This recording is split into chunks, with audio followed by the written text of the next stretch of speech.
during lockdown, obviously we couldn't go anywhere, we couldn't do anything, and I didn't want to waste my time doing nothing. So I used to be in bands in the 90s, and I'd started an album back then, and I never finished it. And in the house, we've got a cellar.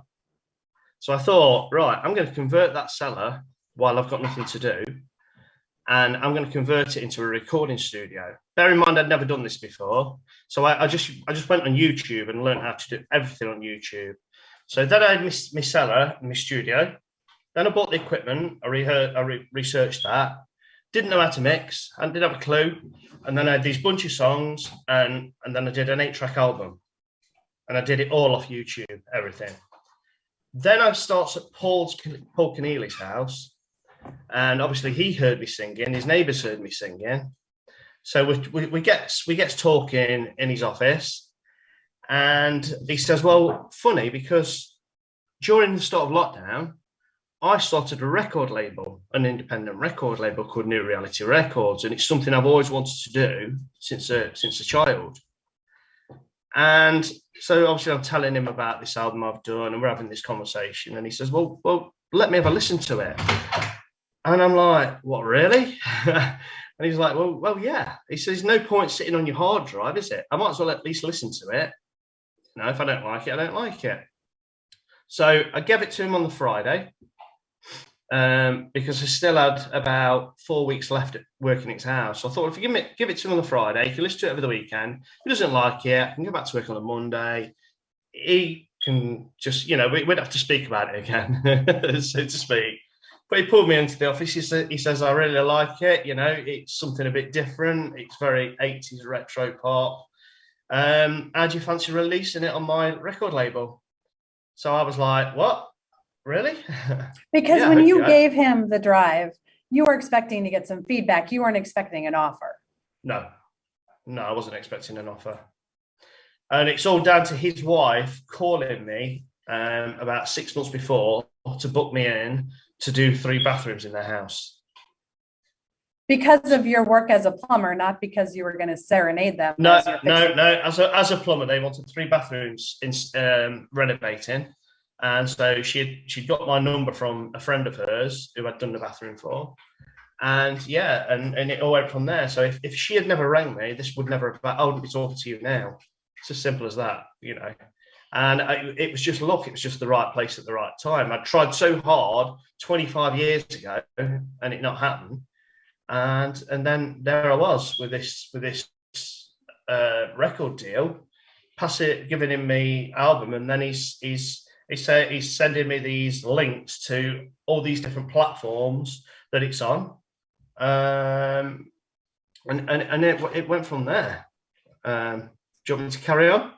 I'm interested in your perspective. Would you say that the kind of message in that is, don't let your dream die? Is it, those seeds that you had when you were younger, keep working on them? Is it right place, right time? Is it a gift that came out of the pandemic? Like, what do you, when you look back, and I know it's still been quick, but when you look back and think about the things that you can pull out of your story that could inspire someone else, what do you think that message is?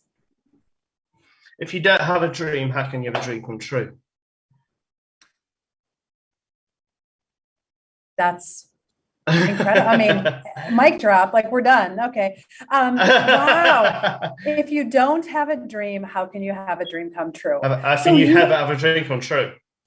Yeah. So go ahead. Sorry, so I was just going to say, no, please. Music, things like that, music or whatever you do, whatever your passion is when you're early in life, it never leaves you.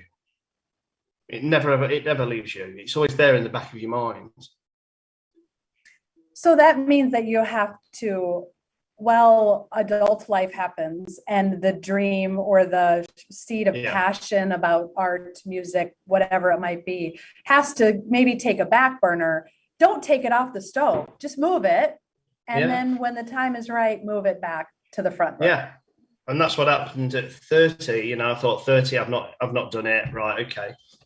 Time to do a real job and get on with my life. But obviously the pandemic came, I wasn't working, and it's like, well, what can I do? And yeah, it just happened. And And when you would sing in people's homes, because you're known for that, you would have like a radio playing, or would you have AirPods in, and then you would sing.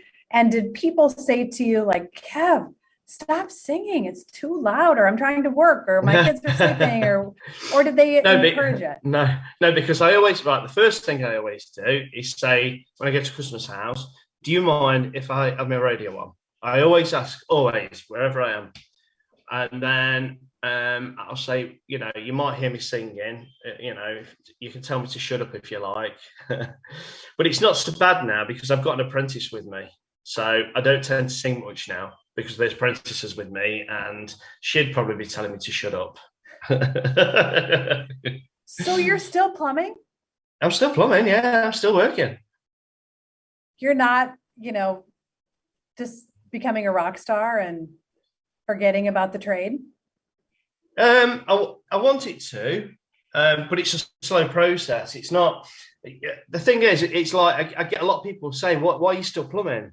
And it's like it doesn't happen just that quick. It takes time. Streaming music doesn't really make money anymore. You know, you should probably know. You know, there's just no money in streaming.